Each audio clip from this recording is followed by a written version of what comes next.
Hello everyone, আসসালামু আলাইকুম। কেমন আছেন সবাই? আই হোপ সবাই অনেক বেশি ভালো আছেন। আলহামদুলিল্লাহ, আমরাও অনেক অনেক ভালো আছি। আজ আপনাদের সাথে শেয়ার করব গরুর দুধের সন্দেশ তৈরি। কীভাবে খুব সহজে এই সন্দেশগুলো তৈরি করে নেওয়া যায়। তো চলুন কথা না বাড়িয়ে মূল প্রস্তুত প্রণালীতে যাওয়া যাক। সন্দেশ তৈরি করার জন্য এই চুলে একটি প্যান বসিয়ে নিয়ে নিলাম 2 লিটার লিকুইড দুধ। দুধ জাল করে ঘন করে নিতে হবে। গ্যাসের ফ্লেম অন করে দিয়েছি। অনবরত নেড়ে চেড়ে দুধ জাল করে নিচ্ছি। যেহেতু সন্দেশ তৈরি করব, দুধে যেন কোনোভাবেই সর জমতে না পারে সেদিকে খেয়াল রাখতে হবে। সেজন্য অনবরত নেড়েচেড়ে দুধ জাল করে নিচ্ছি। দুধে যদি সর জমে যায় সেক্ষেত্রে সন্দেশগুলো পারফেক্ট শেপ আসবে না, অথবা খাওয়ার সময় মুখে দানা দানা লাগবে, খেতে ভালো লাগবে না। সেই জন্য অনবরত নেড়েচেড়ে দুধ জাল করে নিচ্ছি। ঘরেই যদি তৈরি করা যায় বাজারের মতো পারফেক্ট সন্দেশ, তাহলে আর বাজার থেকে কেনার কোনো প্রয়োজন নেই।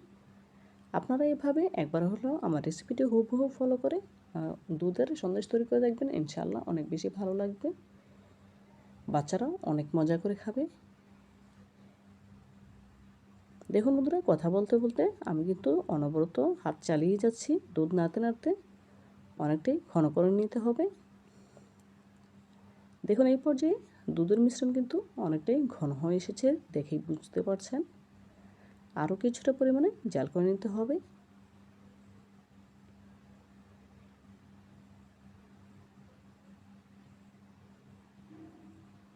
দেখুন এই পর্যায়ে দুধের মিশ্রণ কিন্তু আরও ঘন হয়ে এসেছে। এই পর্যায়ে এর সাথে অ্যাড করে দেবো 3/4 কাপ চিনি। এখানে আমি 2 লিটার দুধের জন্য 3/4 কাপ চিনি অ্যাড করছি। তবে আপনারা কম বেশি করে নিতে পারেন, কোনো অসুবিধা নেই। যে যেমন মিষ্টি খেতে পছন্দ করেন সে অনুযায়ী দিয়ে নেবেন।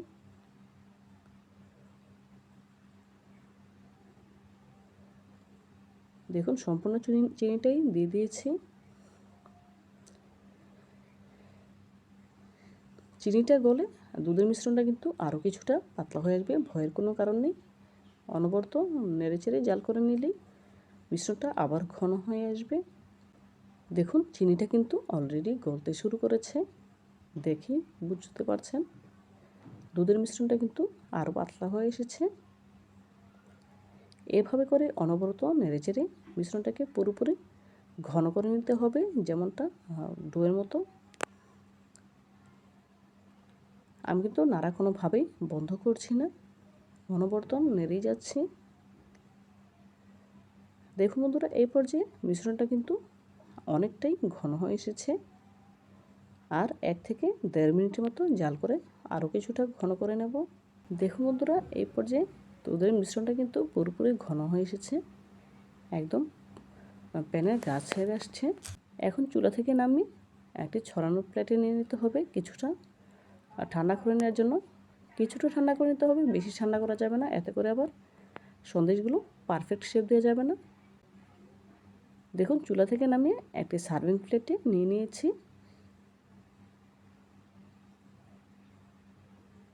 এখন কিছুটা ঠান্ডা হবার পর আমি সন্দেশগুলো তৈরি করে নেব। সন্দেশ তৈরি করার জন্য এখানে কিছু সাজ নিয়েছি, দেখেই বুঝতে পারছেন এগুলো মাটির সাজ। এখন এখান থেকে পরিমাণ মতো মিশ্রণ নিয়ে 2 হাতে ডলে একটু গোল করে চ্যাপ্টা করে নেব। এখন সন্দেশের সাজের উপরে দিয়ে একটু চেপে নিচ্ছি। এইভাবে করে নিলে খুব সুন্দর ডিজাইনটা চলে আসবে। দেখুন মাশাআল্লাহ, একটি সন্দেশ তৈরি করে নিয়েছি। আপনাদের বোঝার সুবিধার্থে আরও একটি সন্দেশ তৈরি করে দেখাচ্ছি। দেখুন বলে বোঝানোর কিছু নেই, দেখে বুঝে নিতে হবে সন্দেশগুলো আমি কীভাবে তৈরি করে নিয়েছি। দেখুন বন্ধুরা, খুব সহজেই আরও একটি সন্দেশ তৈরি করে নিলাম। এইভাবে করে একই প্রসেসে সবগুলো সন্দেশ তৈরি করে নেব। দেখুন বন্ধুরা, এক এক করে সবগুলো সন্দেশ তৈরি করে নিয়েছি। এখন রেস্টে রেখে দেবো 2 ঘন্টার জন্য। ফিরছি 2 ঘন্টা পর। 2 ঘন্টা পর সন্দেশগুলো পারফেক্টভাবে সেট হয়ে গিয়েছে। এখন একটি সার্ভিং প্লেটে সার্ভ করে আপনাদের সাথে শেয়ার করছি। সন্দেশের ফাইনাল লুক দেখুন, মাশাআল্লাহ, দেখতে কতটা সুন্দর এবং লোভনীয় লাগছে। দেখতে যতটা সুন্দর হয়েছে, খেতে তার থেকেও অনেক বেশি মজাদার। আপনারা একবার হলেও আমার রেসিপিটি ফলো করে এভাবে বাসায় লিকুইড দুধ বা গরুর দুধ দিয়ে সন্দেশ তৈরি করে খেয়ে দেখবেন, ইনশাআল্লাহ অনেক বেশি ভালো লাগবে। তো বন্ধুরা, আজকের মতো বিদায় নিচ্ছি। দেখা হবে নতুন কোনো দিনে নতুন কোনো রেসিপিতে। ভালো থাকবেন সবাই। আল্লাহ হাফেজ।